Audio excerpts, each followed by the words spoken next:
Matt Landis is in the house. This is easy prep for me because I get a little break from the NFL draft and I get to talk to people, especially Matt, one of the good guys, not only in the media world, but in the handicapping world.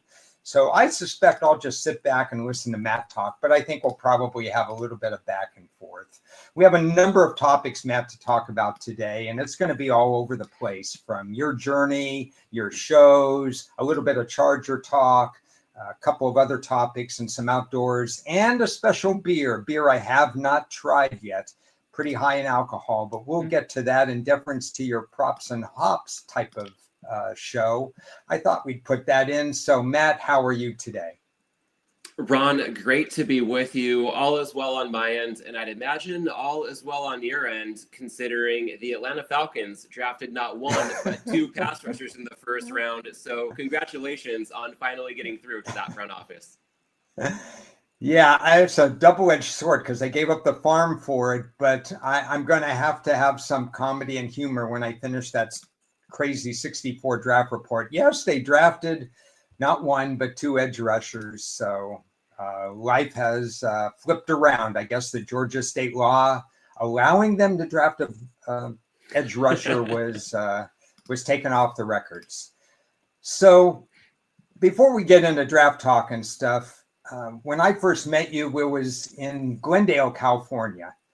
I had chatted with you maybe a few times because I became aware of your presence on Twitter, social media, on the Bet US show, and so on. But I got to meet you in person, and you put on a semi-networking event, and there was a lot of good beer and stuff like that. But that's not where your journey began. Where did your journey begin in terms of handicapping?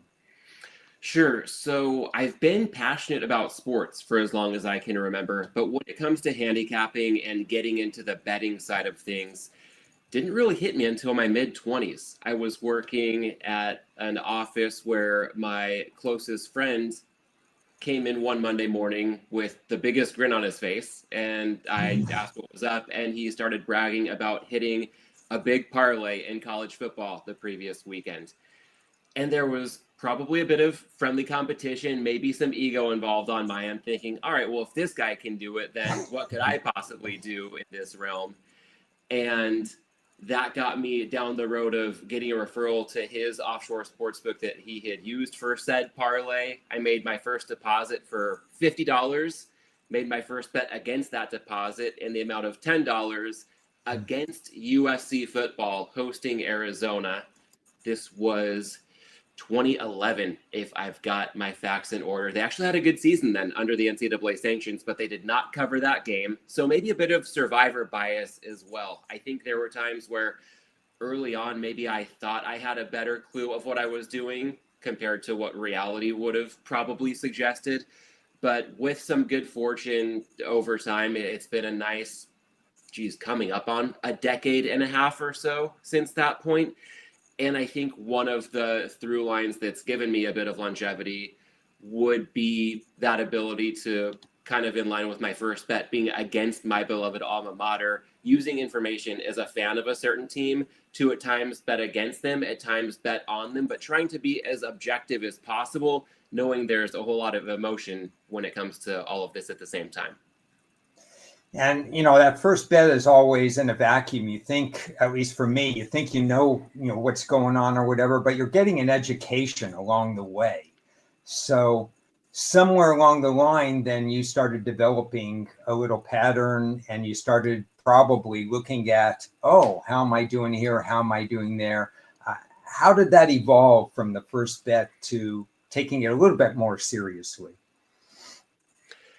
I think the biggest thing to pick up where I left off most recently was trying to detach myself from the emotions of any one sporting event or the outcome of any one bet and get a sense of what's actually happening here from a more process-driven standpoint versus the result that you see as soon as the game goes final or as soon as a bet gets graded. And a lot of that for me, I guess circling back to your point about where we met up at We're Pouring in Glendale a few summers ago, it ties to networking with like-minded people in the space, or at times maybe not like-minded people, but people who are really sharp nevertheless. And I've taken it upon myself to view curation as my form of creation, if you will. I will not claim for a second to be the world's sharpest bettor, the world's greatest originator, or anything along those lines. But I think if I do have a superpower in this space, so to speak, it's the ability to absorb a lot of different information from a lot of different perspectives and see when they all come to a similar conclusion that there could be some signal there, or if they don't come to a similar conclusion, at least have a deeper understanding of why those different conclusions are reached, and from there try to parse things together on my own end. I think time and repetition can sound really mundane on a day-to-day level, but can be two of the most powerful forces over the long term. And I've seen you, make bets in the regular markets, the straight market, maybe a little over under market, but also in props and in teasers and maybe some parlays and so on and so forth. And to me, it doesn't matter my observations of when you've made that, but when I've heard you on different shows and so on, I'm always amazed at what I think is a special skill that you have that's translatable to others. And that's the rationale that you give for whatever the type of play that is, whether it's a prop play, whether it's a teaser. You seem to have done it with a more than a fair amount of research and preparation. So what goes into that work behind the scenes that leads you to that play? Because it doesn't seem to be a snap judgment at all. Yeah, and sometimes maybe I'd be better off if it were a snap judgment, because there are moments where you need to act quick or your opportunity is going to vanish. Yeah. So even if you realize a few seconds later you liked it, it could be too late. Yeah. But I'd rather be deliberate and accept that trade-off in the long run and not rush myself into something I may regret after the fact. And I think a lot of the thought process is driven by a phrase I'll give a shout out to Pisky and The Godfather: always betting, just constantly having this on, even if it's in the background of my mind. I talked about absorbing a lot of different content, including your shows, just constantly thinking about this. And I think with that always running in my mind, it can just lead me to a state where I might be on a walk or on a drive or taking a shower, and then a thought will come up. I know a bet type you didn't really speak to when teeing this up, but thinking about the Circa Survivor contest last season, it was probably week 3 or 4. I know most of us were gone, by then, if not soon after, the way the season started. But there was a Jets game on Thursday night. I think they hosted the Patriots. And I had realized Thursday morning, getting ready for my work day, hey, I'm kind of thinking about the Jets, and there might be teams I like more this weekend, but all else equal, why not take the Jets? Because they play tonight, and most people will want to have until the weekend to make their decision. Mm-hmm. So if I pick a team that I would have similar confidence in Thursday night compared to Sunday, I've got a lot fewer people swimming in that same lane. So that's just, relatively speaking, an edge that might crop up. I can't tell you why I had that thought when I did. And fortunately, the Jets won that week, and there was a bloodbath in the ensuing weekend slate. That might have been the same week that Cincinnati also lost at home to Washington on Monday night. And that was when everything kind of felt real, looking at the expected value of an entry into that pool. So yeah, a lot of it without a ton of rhyme or reason. It's just always consuming content and then letting things marinate. I'm very good at overthinking concepts and maybe being analytical to a fault. Sometimes the best thoughts come when I can just, again, lean into detachment, if you will, and let some of the intuition do its thing, knowing that the foundation is already in place through a lot of work of consuming other people's content, networking with others, and really putting in the deliberate thought, and then just kind of checking out and seeing what comes from that. Yeah, it makes a lot of sense. I'm certainly, in my approach, has always been methodical. I do step A before step B and B before C. To begin a week, I will isolate 2 or 3 games, especially at the college level, that when the odds come out, I've got to be ready for it, because they're going to move based on what I saw in the box score or whatever I saw. But that's still part of the thinking to me, and it's probably a little bit part of your thinking. You kind of get an idea as you go further along with this, what things you might need to act quicker on than others, and what things you can wait on and gather more information and see if it aligns with your methodology. So I think there's a lot of factors at play, and balancing that, I think, helps the handicapper in general. Yeah, and as you say that, I think back to that Survivor example. I believe I was reading something on Unabated, probably by Captain Jack Andrews, breaking down Survivor strategy. And this was probably a month or two before the season started. And I think there was a note in there about, hey, if you're considering a Thursday night game, that might be advantageous because people like to wait and have as much information as possible before they make their own decisions. And I read it and clearly absorbed it at the time, but I then forgot about it for weeks, if not months on end, until it hit me well into the season. So sometimes there's a lot to be said for doing that work, being ready to pounce when you need to, but otherwise just kind of putting a pin in certain thoughts and trusting that they'll come back to you when the time is right. So what's a typical Sunday like during the NFL season? Are you in front of the red zone? Are you out on the hiking trail? Where are you on a Sunday? Yeah, if you were to ask my wife, I think you would hear the phrase command center very quickly. Okay. On the TV, picture Sunday ticket and multi-view, laptop, iPad, phone, having other games, some bets that I may be placing or tracking in real time, some notes up to consider bets to place the following week or make notes for a guest I may have on props and hops a few days down the road.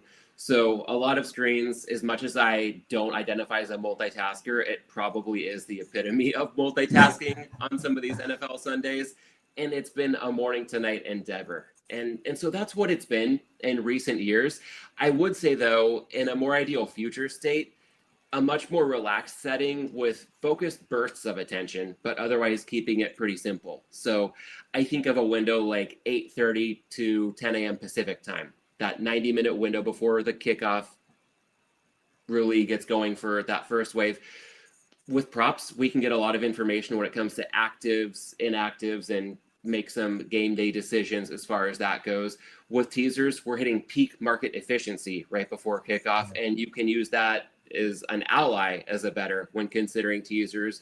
So while there's often a lot of talk about betting early in the week being advantageous, and I don't dispute certain reasons why that may well be the case for a lot of approaches, I also find a lot of my value Sunday morning before games begin on the West Coast. And then it's a similar process for 90 minutes prior to the late window getting underway or primetime games. It's just on a smaller scale because we're talking fewer games. So thinking about what a typical NFL Sunday has looked like and what I hope a future state typical NFL Sunday will look like, I'd say I really want to get back to the basics of enjoying games with a simpler setup, being more present with my wife, and thinking about the dynamic of how much money could be won in all of this, but also what's that dollar return per hour, if you will. And I would rather maximize my enjoyment per hour if it means compromising a little bit of the overall winnings, maybe even a better return on a per hour basis if I'm just more focused with the intentional bursts of attention to all of this. Yeah, I'm kind of in the same ballpark as you. I've been consumed usually by the games, but I'm not usually, very rarely will I live bet. And I know that's an emerging market where people are doing that even in lieu of a bet prior to the game because they want to see what's going on in the first 5 minutes or this or that. And one other point I'd like to touch on, it's kind of a misnomer that you can't find value late in the week process. Because if I'm sitting on a line and I know I want a side and I think it's going to move in my direction, why would I bet it early in the week? I'd rather bet it at the last minute when I think that the market is going to go in my direction. So if you have some reasons to wait on a play, I think they're extremely valid and you can get some value at the end. Props a little tougher, like you mentioned, teases probably have ironed itself out. So each market is different, and in general, each week can be different. Yeah, and I'd say two thoughts to that point. One, as you mentioned, live betting, and a lot of people intentionally waiting until after a game has begun because they want to see how the first few minutes go. That takes me back to reading the book The Logic of Sports Betting by Ed Miller and Matthew Davidow. And they touch on that concept while also noting through their own firsthand experience that oftentimes any added information you have, once we're, say, 5 minutes into a game, the other side of the counter has as well. So you may feel more confident that you know what's happening. It doesn't necessarily mean the air edge is any bigger. If people do really know what they're doing watching games live, if there are subtle things they can pick up on, of course, when we've got 8 games going on at the same time, you've got a much bigger attack surface to work with. So you can shoot some angles there. But I think the general thought that, oh, if I wait for a few minutes, I might get a better price on this team than prior to kickoff, or I'll know what's going on in the game. If the rest of the market also knows that, and you can safely assume has it priced in, that doesn't always translate to an edge. So I always try to keep that in mind when there's a temptation to do anything live if I haven't specifically planned out my own method of attack.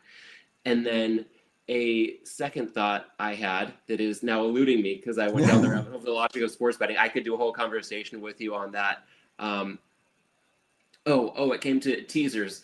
Yes, early in the week, again, a lot of people find value. And while I bet a lot of teasers later, to your point, if a line's maybe going to move, you could have a preference to go early in the week. If there's, let's say, an 8-point favorite that you think might shoot up to a double-digit favorite, get that team down through the key number of 3 as soon as you can for the best price that you can. But conversely, I think to your point of waiting for lines to move in your direction, if you think the market could be headed that way, there's often asymmetric risk. So if we've got a 2.5-point underdog, a 1.5-point move from +2.5 to +1, it can definitely matter, but it's not huge. And a 0.5-point tick in the other direction from +2.5 to +3 can make all the difference in the world. So sometimes it's knowing when there's asymmetric risk around key numbers and letting that inform how quickly or how slowly you want to play a certain betting angle. Yeah. And we'll talk more about when we talk about another topic a little bit later in the show, but return on investment. That's the number that's going in my head when I see something move, whether it be a prop or whether it be a game or something like that. Now, what's my return on investment if I bet it here, or if I bet it at -108, or I bet it at -115, or whatever the juice is on that. Mm-hmm. And that's the mathematical formula that's going in my head, because you can't just bet a number because it's there. You have to bet a number and, okay, how much are you really paying the price for? So a lot of moving parts, I know, but on Sunday, the trick, I think, is not to get trigger happy on Sunday. And it is more to enjoy the games. When the games kick off and I'm not live betting, I'm just watching them, or I'm recording stats or setting lines for college or something. I just think you do have to step back, like you said. Yeah, and when you talk about ROI, American odds do a great job of really making this confusing to somebody who doesn't have a lot of experience thinking it through. But if you're laying -110, your break-even percentage, a lot of us have heard, is 52.4%. If you can hit 52.4% or better at -110, you're profitable. But if we look at, let's say something ticks up to -120, your break-even probability shoots up to north of 54.5%. So that might sound like a trivial difference to some, but instead of seeing 10 cents on a line, thinking about more than 2 percentage points in break-even probability, that different framing of probabilistic thinking has gone a really long way for me.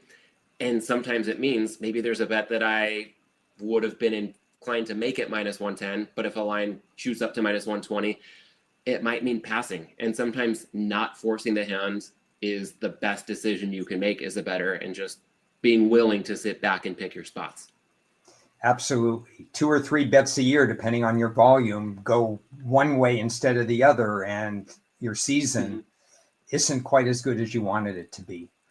Earlier, you mentioned networking, and I think that's probably a huge part of not only your media responsibilities, how you network there, but in addition to mutual friend Las Vegas Chris, you've had numerous shows with professional people in the industry. Ed Vang, I've heard, Hitman, a lot of people that do this very, very seriously. How did those opportunities, how did you gain those opportunities? And talk a little bit about how you gain media networking and how you gain handicapping networking. Sure. And I think a common thread will be simply putting yourself out there when there's an opportunity you'd like to pursue. On the podcasting side of things, I've been blown away by people's willingness to share their time and insight. I think I've had one guest ask me how many downloads an episode got, or, has really emphasized my following. And it's grown over time, but there are far bigger platforms out there. Yet still, to see how willing people are to share their time, their information. That's been such a fun part of this journey for me. And some of this can translate to in person gatherings too. I took time off of work, flew across the country, and showed up in New Jersey for the first Bet Bash. It's a lot easier for me now that it's in Vegas every summer. But I think there's something to be said, again, in terms of putting yourself out there, just being present. And it's something like Bet Bash, whether that's part of the official or unofficial week that Spanky and his team put together, simply showing up, putting your ass where your heart wants to be, so to speak, can make all the difference. And that has also, I think, really helped my perspective when it comes to the betting side of things. I think of the cliche iron sharpening iron. It kind of forces me to expand my comfort zone. It might just be, iron in the form of a guest sharpening something much more dull than iron when it comes to the perspective I have entering certain conversations. I think of our mutual friend Las Vegas Chris, who you mentioned, and we both know he's brilliant. In my perspective, he has such a unique thought process. It often hurts my head to try to keep up with him in real time. And what I've consistently found, one day maybe I'll just accept this up front, but I often disagree with him initially before finally coming around and realizing why I should have agreed all along. So there's a lot of benefit to thinking differently, putting yourself out there, having conversations with different people. And then to round this out, when you touched on the media side of things as well, I feel like it's been really imperative for me to notice what others do well and try to replicate it in my way while remaining true to myself. I think of the late, great David Malinsky and his uncanny ability to make complex concepts fun and relatable without compromising on the quality of the information he was sharing. Or I'll mention Captain Jack one more time. He seems to have such a slow, methodical, comforting approach. There's a natural ease to pretty much any interaction I've ever had with him in person or through consuming his content. So I think a lot of it by putting yourself out there, paying attention to what you see, and then doing your best to make it your own can ideally, I say this selfishly, help one have a more positive impact within their sphere of influence and also just more effectively build out a network so that they can benefit from relationships with other people, not just to get their bets on a given week, but to hopefully have relationships, if not friendships, that can last year round, regardless of the sporting calendar, and hopefully years, if not decades, into the future. Yeah, and a lot of that, if you can pick up points about the process, it's even more important than the play. Because every single play, probably even from the sharpest people, has a 45, 43% chance of losing. But the process doesn't have a chance of losing. It has a chance to being repeatable and so on. So I like the fact that networking is just so important to hear different perspectives and to put yourself out there. And I think that's something you've done really well. So in addition to your Props and Hops show, where you have a tremendous format, you've moved into a new show, and it's not new anymore maybe, but it's called Prime Suspects. So talk to not just me, but the audience as to how that developed, where it is now. I think it might be on hiatus now. I'm not sure. And if it isn't, correct me, or where it goes from here. What were the goals? How did that all come about, the Prime Suspect show that you're doing? Sure. And one quick note off the top, somehow we have managed to record an episode every week since kicking it off. So the notion of a hiatus thus far is a No foreign such concept thing to Prime Suspects, which blows me away. And I'll rewind a little bit and try to talk a bit about how the show began and how I got involved kind of as it was beginning. I feel like initially the impetus was probably the need for a voice of reason from two people who have as much credibility as I think you would come across in this space. Joe Brennan Jr. was a driving force behind the PASPA repeal. He's in the Sports Betting Hall of Fame.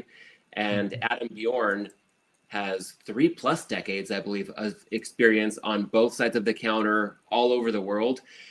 For me, it was a stroke of luck to get involved with guys like that. How I think it initially started would have been an intro Adam Chernoff made to the production team to then, vet me, to then have Joe and Adam vet me. And I guess between Joe and Adam having such sharp, strong, unfiltered perspectives, it kind of worked out for me to kind of try to come in, roll the ball out for them, but otherwise keep them on track. I didn't need to forced my own takes. I was able to operate in a way that felt natural to me while also really letting them do what they do best. And it's been a really fun ride so far. Next week will be our 80th episode. It still Oh feels my surreal goodness. after 80 weeks getting to connect with Joe and Adam and the stellar team behind the scenes on a weekly basis. And it's been cool to see who tunes into the show. I mean, Joe likes to joke that we have an audience of dozens, not hundreds or thousands. But I think that it's an interesting crowd of people from whom we get feedback, whether that's bettors, other bookmakers, regulators across the industry. I think it has a potential to reach anybody who's interested in betting, but it's been really intriguing to see the types of people and their level of influence across the industry who have shared feedback with us so far. And I just feel like thinking about where it goes from here, your guess could be as good as mine. I feel like it's going to probably go wherever the industry goes and how that might inform any takes that Joe and Adam will continue to have. But as we go along that path, we're looking to also reach an audience beyond podcast feeds. Think YouTube, YouTube Shorts, Twitter, and we'll remain open to anybody's feedback. But yeah, in a nutshell, for me, 80 weeks in, it's just still unreal having a weekly touch point with guys of that caliber. Okay, so I was not aware 80 weeks in a row. And I know that some of the episodes that I've tuned in, if a topic comes up during that week, you guys hit it right away. And usually not with soft voices, but with loud voices about your opinions of it and so on. So it becomes very timely that way as well. But are your shows can be varied then in terms of one direction, 1 week, one direction, or what about within a show? You have more than a couple of topics per show, right? Yeah, we'll typically have a loosely format of 3 segments, one of which peels back the curtain and takes a look at the inner workings of Prime Sportsbook, which kind of plays into the name Prime Suspects for the show. And then we'll have one water cooler segment that pretty much delves into a buzzworthy topic across the industry more broadly in a given week. And then we have a look ahead segment that tries to look at something from more of a forward-looking perspective, not just talking about past events or current events, but trying to offer some sort of value for how to think about what could be around the corner in the industry. And within that, we can be flexible. The same topic you could position for the water cooler as a current event, or the look ahead. Okay, what does this current event say about what's going to happen? But it gives us enough structure, again, from my perspective, to keep the trains on the tracks, if you will, and at the same time give Joe and Adam the flexibility to take a given topic wherever they want to. I often am as surprised as anybody with the direction in which they choose to take things, but they have the credibility and the authority to do that at their discretion because of everything that they have accomplished and continue to accomplish across the space. So trying to find that balance of a flexible framework, if you will. Yeah, well, I think the show is important because one thing I think about is that we're in such a state of evolution with legalized United States sports betting and limiting people or not limiting people or accepting bets. There's just so much going on, and your show is one of the ways that you can stay on the cutting edge of that, because I think this industry is in its infancy with where sports betting is getting. If you talk to a lot of people, the Captain Jacks and others that have their voice heard, we can tell that it's not always in the state where we want it to be right now. We want it to be a little bit more transparent, shall I say. Anyway. Yeah, if you want transparency, then Joe and Adam will pull no punches for better or worse. Yeah. So when we talked a year ago and you came on with me when I was doing some outrageous number 32 to be exact, team recaps, I had you on, of course, for your favorite NFL team, the LA Chargers, and I mentioned how bullish I was on them at this time a year ago. And they just came out with another draft. And I'm curious to hear what your thoughts are on the state of the LA Chargers in what's a very difficult division moving forward. Yeah, when I think about the state of the team, I might have a more interesting thought at a broader level, because coming out of the draft, disclaimer, I'm going to be the wet blanket. I feel like I need 2 or 3 years before it's worth even seriously considering what to make of a given draft class. I think of the author James Clear and his saying that most topics are not worth having an opinion about. That's pretty much running through my head every time I see the instant analysis of every draft pick, or now ranking all the draft classes from 1 to 32. This just happened a few days ago. We haven't seen any of these guys play in the league yet, so I get the desire to have a good time with this and crank out some instant hot takes. That's just not my cup of tea. And at the same time, I am human. I am a fan of the Chargers, so I have some thoughts, but I just aspire to keep them as measured thoughts.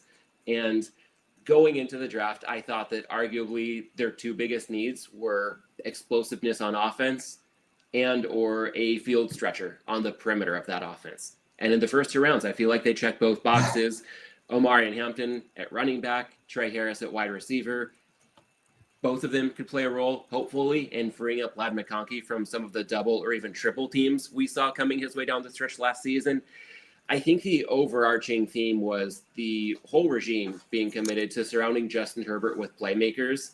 Multiple times, they passed on an interior offensive lineman for a wide receiver, and I was surprised to see that from a Jim Harbaugh, Joe Ortiz regime.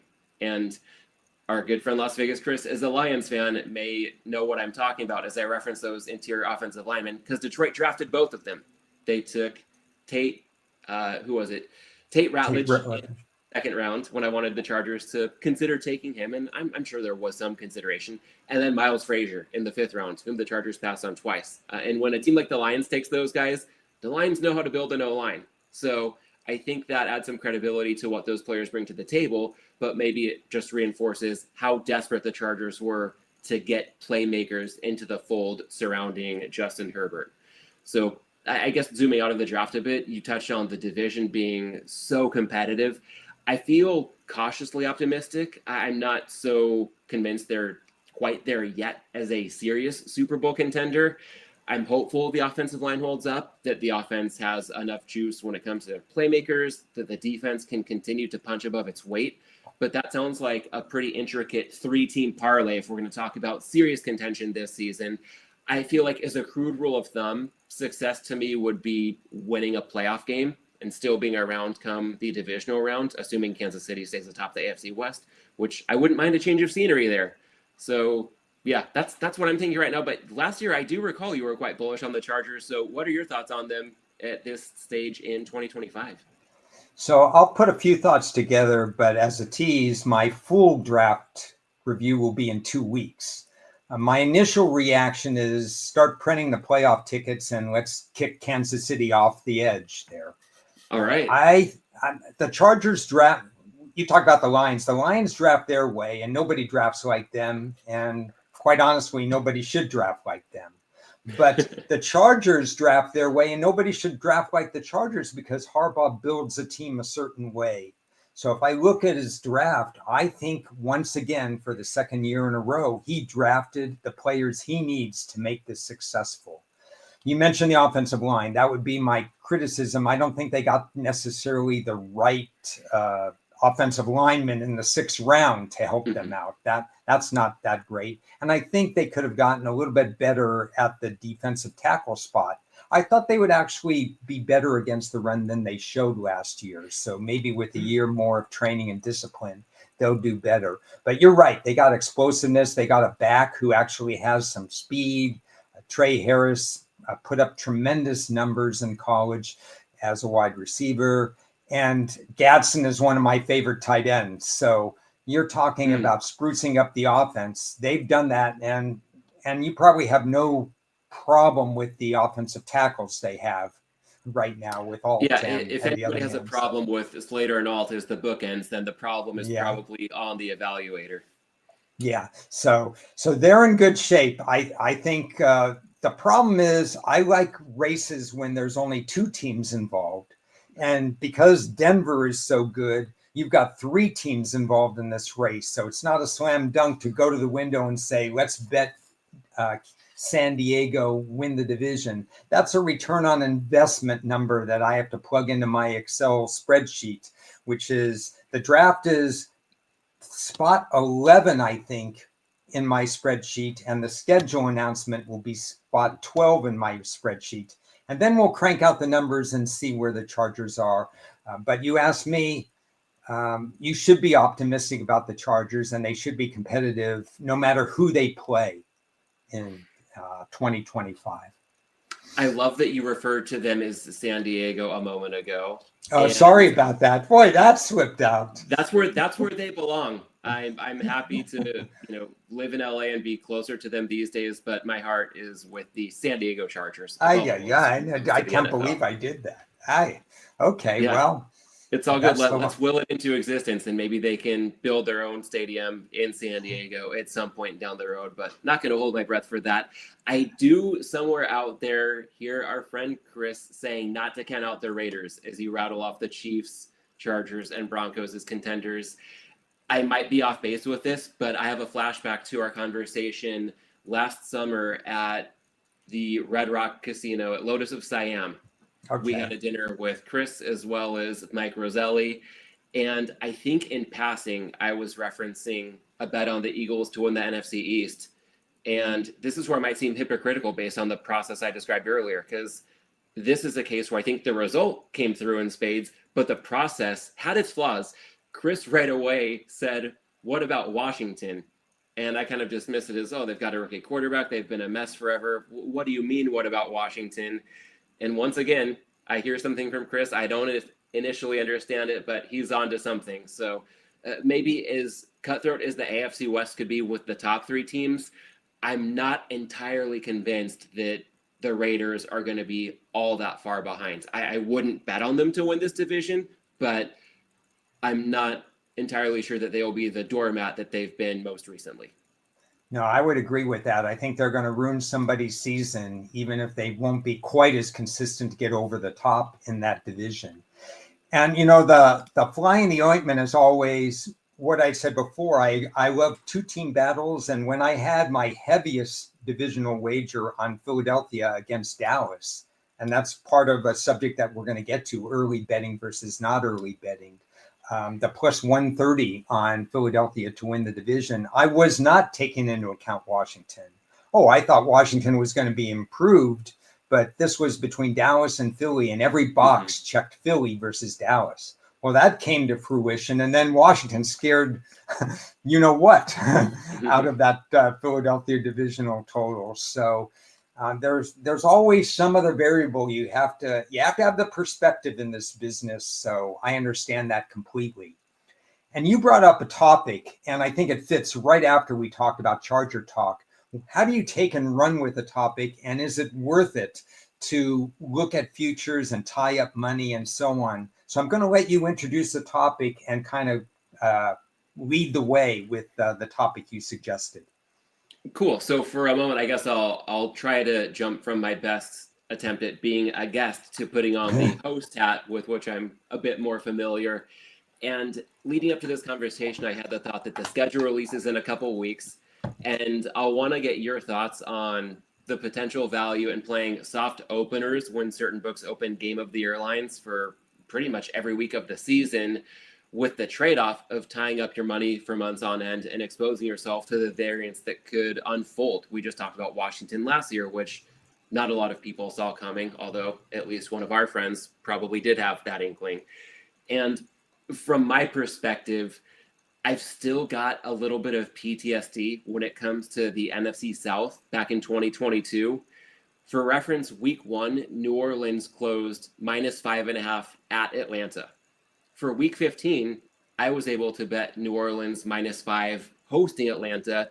So that's the Saints as a shorter favorite at home than on the road in the same matchup. I was turned on to this by Pro Better Hitman. More or less, it seemed like a simple mispricing by a book that was a bit overzealous getting up its game of the year lines. So I bet that week 15 line about as big as I could in mid-May. That bet did not look nearly as good several months later, and it did end up losing on a Falcons 2-point conversion in the fourth quarter. So it really opened my eyes to the perils of betting opening lines in May for games happening, especially later on in the season. Ron, push back on me if I'm reading too much into one result, one game in my own personal experience, or let me know how that might align with the way that you look at this dynamic as well.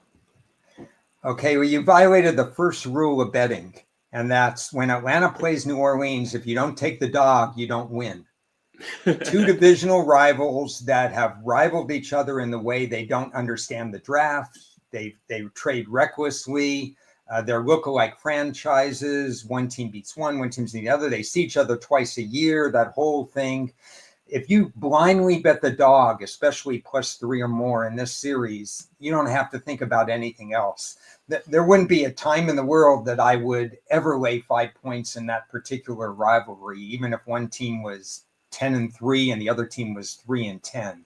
So you have to treat divisional rivalries a little bit different in terms of the early lines and stuff. That would be my only advice there. And more broadly, if you're thinking, okay, in 2 weeks we get the schedule, and let's say there's a game not involving division rivals, let's say just a random week 8 game, but you think, hey, something's off here.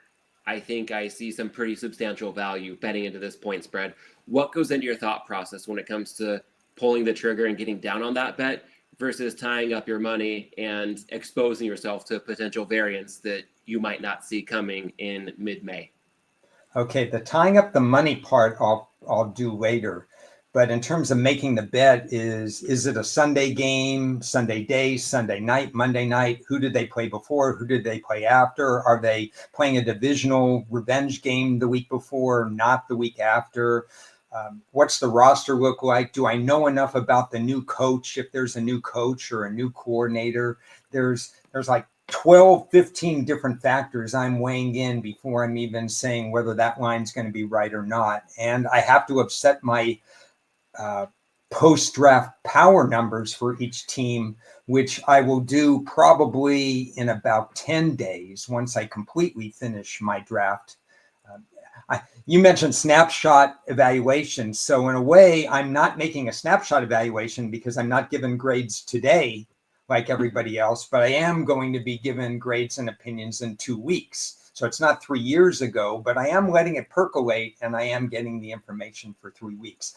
But the short answer to your question is I'm looking at a lot of factors before I pull the trigger, and I'm more likely to pull the trigger on a week 1 game than I am or a revenge game within the first month of the season, because not all revenge games are created equal. I want revenge games in the first month, and I want revenge games that are standalone games. So these are some of the things I'm thinking of. Makes sense. And I guess that would lead me to my final chance to try to push on you for almost a yes or no, go or no go answer here. If all the boxes are checked in this game that you're eyeing, and there is that dynamic of tying up your money for months on end, how much does that or doesn't it weigh on your decision-making process? Well, for individual games, I'm not as involved in individual games. I used to be involved in like 40 or 50 of them, and I had a sheet of this or that, and you can compare odds from Vegas and so on. I'm more interested in the futures market from a season win total or a divisional total market. And I have no qualms about making substantial wagers on futures because I think my information is such that, short of a terrible injury, which usually doesn't bother me because 80% of my plays are unders anyway. Short of a terrible injury, I'm going to have a bad line. Or if I see something change, I probably have enough variance because I've probably taken a line that's better than some of the others. I'm not going to take the worst of 10 lines that are offered to me. I'm going to take the best. If I change my opinion like I did after the schedule release and looking into something or another, I had to pivot on, I think, one of the teams. Even on the Chargers, I decided not to make a divisional play on the Chargers because I didn't like the head-to-head matchups with Kansas City. So I stuck with just the season win matchup because I thought there were unfair advantages. But if I see a line, I use a separate bankroll for futures than I do for individual weeks.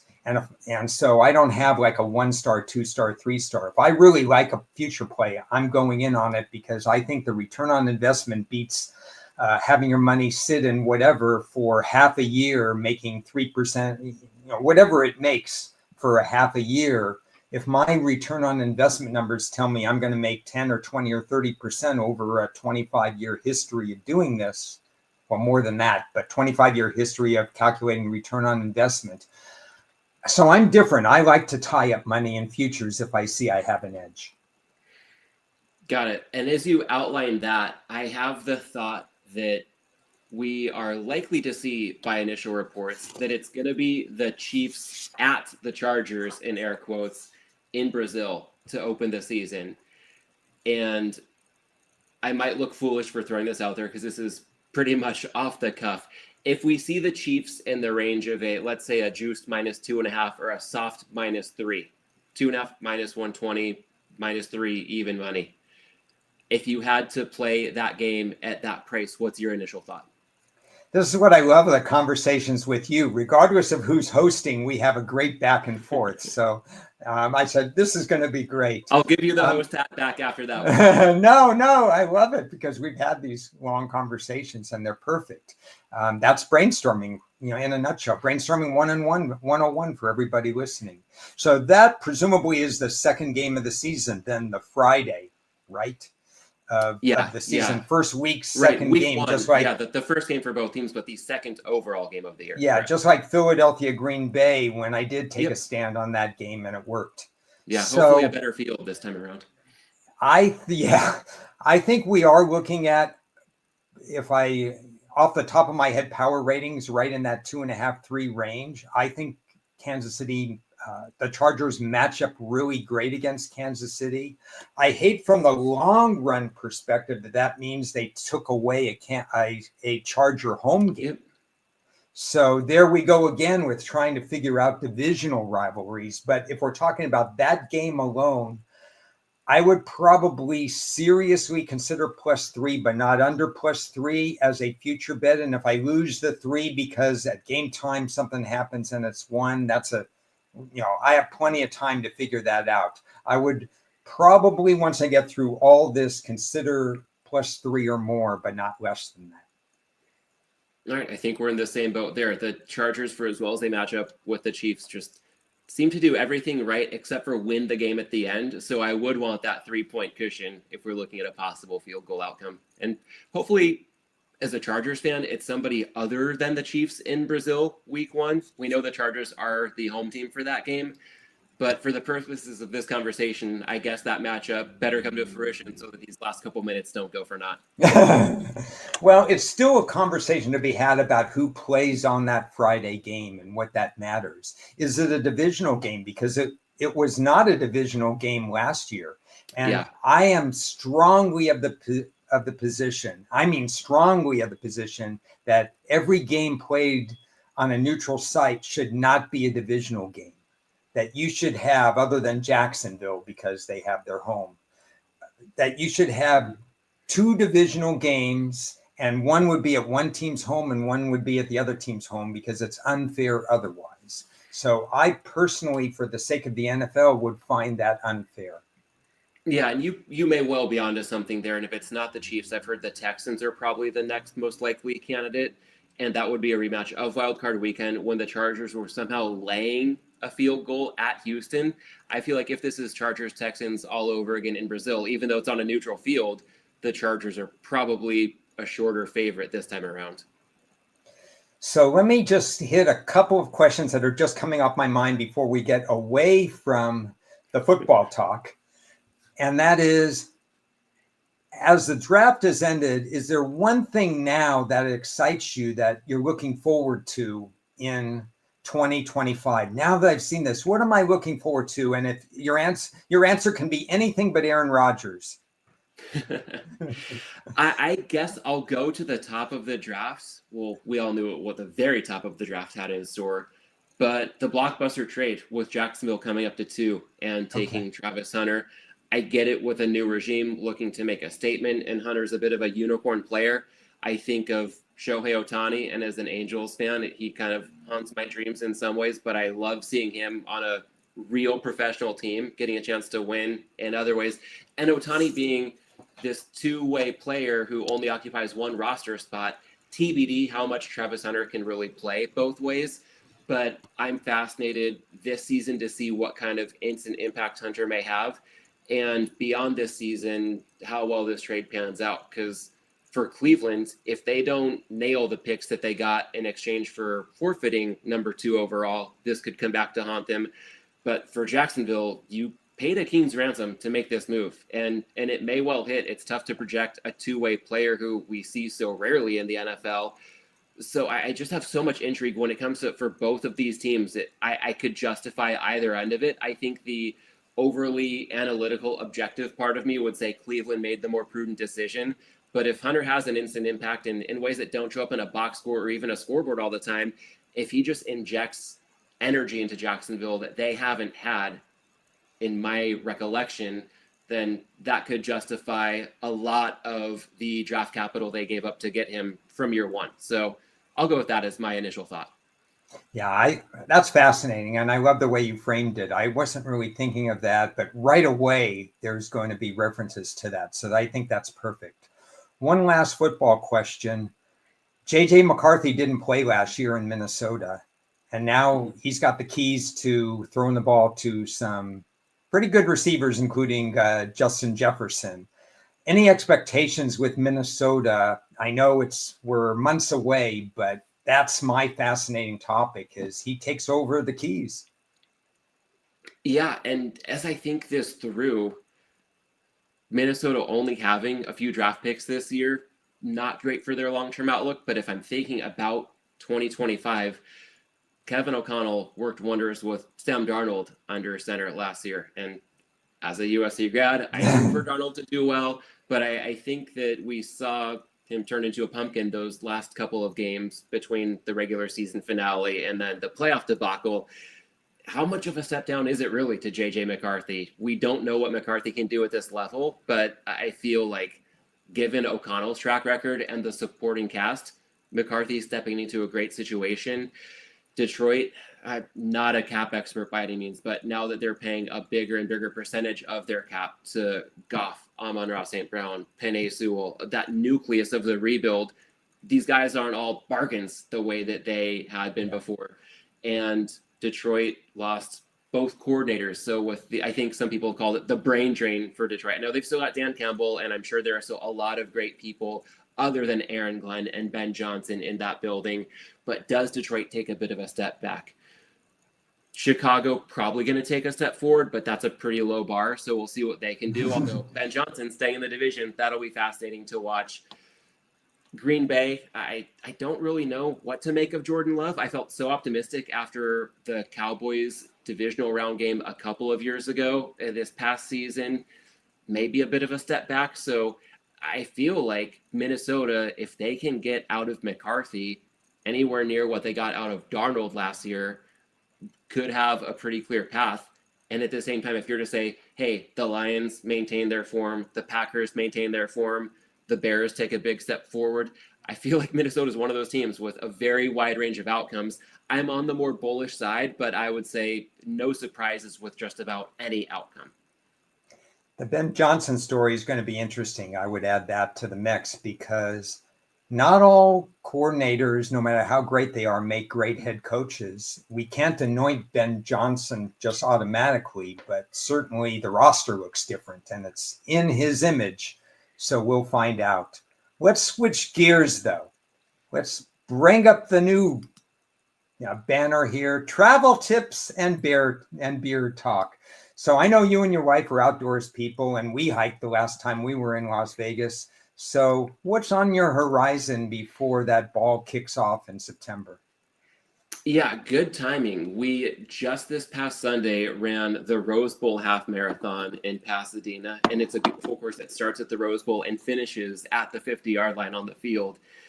And then looking ahead to the next few months, let's see, June, we've got a trip to Lake Arrowhead lined up, and then I'll go ahead and see my best friend in Bend, Oregon. So that's a very outdoors-friendly town. We just booked that trip, so no itinerary yet, but I think we'll be out and about quite a bit.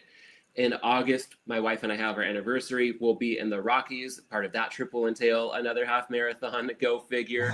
So it's going to be a pretty jam-packed few months leading up to the season in ways that have nothing to do with football, and that's just as I like it this time of year. So we're really pumped for that. But Ron, I've got to say, hiking with you on Mount Charleston last August was a highlight of my entire Bet Bash trip. So I'm always just as eager and open to get any updates or recommendations you might have. Yeah, well, haven't done much hiking lately. A little bit of recuperation on this end, but looking forward to my own trips and going through 49th and 50th states, Minnesota and North Dakota. And I'm sure there'll be some outdoors things in July that will happen there. I'm a firm believer, even if it's one day a week during the football season, healthy body, healthy mind. And I think this is just sage advice for everybody. There's a lot of stuff going on in the football season that you don't want to miss. You don't want to miss a number. You don't want to miss breaking news and so on. But at some point, you're going to be better off if you step away, even for a day or a few hours, and get recharged, regardless of what level of professional handicapping you do. So I think the fact that you do so many outdoors things and this beer thing, stealing from props and hops, this must help the mind some way, right? Alcohol by volume. Kiev from the Odds Breakers, he mentioned this beer. So this is the first time I'm going to be having this beer. It's called, I don't know if I can show it on here, Kentucky Bourbon KBS. Stout. Have you had it? I don't know that I have, but it's a very famous beer, so I might be close behind you in getting my first taste of it. Imperial stout aged in bourbon barrels. There's a little bit higher alcohol by volume than I'm used to, and we're talking about 12%. So I'll just be having this one today. But you have a beer on tap too? Yeah, and by the way, I will correct myself. I think I might have said Kentucky Bourbon Stout. Kentucky Breakfast Stout is the famous. Oh, KBS, that's the other one. Yeah. Yeah, I'll let you confirm whether that's accurate. But I think so. Yeah, and Russell in the chat, I just saw the correct use of KBS as well. Kiev's beer suggestion. So we can go with that if all else fails. And on my end, it's a dark beer. It's ironically the IPA style, but it's a classic Sierra Nevada Celebration Ale. This might be my last taste of this most recent batch. Sierra Nevada brews this every fall after the hop harvest, so they call it a fresh hop IPA. They basically take hops, don't even freeze them or store them. They just put them right into big batches of Celebration Ale. And they use a caramel malt that gives the beer a color that pretty much matches this can. Oh. So even though it's an IPA and it's hop forward, it has those classic flavor notes of citrus and pine. It is a dark beer, so I figured that you might approve for the purposes of this conversation. Well, cheers. Let's give it a try here. All right. I don't usually crack a beer and tow somebody at 3 p.m. on a Wednesday, but for you, Ron, cheers. That's pretty good. Yeah. Shout out to Kiev. On you, so good move. Cracking it near the end of the conversation, so things didn't get too far off the rails. Yeah, it could have really dived into me taking Carolina to win the Super Bowl or something, and we don't want that to happen necessarily. Only parlayed with the Rockies to win the World Series. Yeah, an all underdog parlay. Any final thoughts? Anything you want to say? What's up on the horizon? Any next shows that you want to alert everybody to? What's up with you? I appreciate you asking. I've kind of tried to intentionally keep things open-ended this off-season. I've really enjoyed Props and Hops every season I've done it. I was probably as burned out as ever by the time we reached the Super Bowl this past season. So have tried to, in a way, exercise discipline by not getting too active in planning out immediate next steps. So nothing really to plug there. I guess I'll just share that based on your title of the previous segment, travel tips, I walked through some upcoming plans. But as far as tips go, if this helps anybody who likes to hike but doesn't fancy themselves a hiking expert, the All Trails app, probably the best $30 or so that I spend a year. If you use it once or twice and it prevents you from getting lost, then it pays for itself many times over. I like to think that I have a good sense of direction in general. I'm great at failing when it comes to navigating hiking trails, even if everybody says they're clearly marked, they're so simple. That's pretty much never been my experience. So if you want to get out there, but you don't feel super comfortable with what you may be getting into, all trails are really good app to discover hiking and other outdoor activity that could be at your fingertips in your area or anywhere you may be headed anytime soon. And then also once you get out there, letting you download and navigate along the way so that if you're in a pretty remote area, then you're still going to be taken care of when it comes to not getting lost. So I didn't plan to make this an All Trails infomercial, but there you go. If anybody wants to get out there but has insecurity about navigation, there's a solution to that problem. Well, I know, can't speak for the East, but out west where Matt and I are, right on the West Coast, this is good hiking weather right now. So good chance to get outdoors. You can always watch the NHL and the NBA playoffs when you get back, but during the day, have a little outdoors time.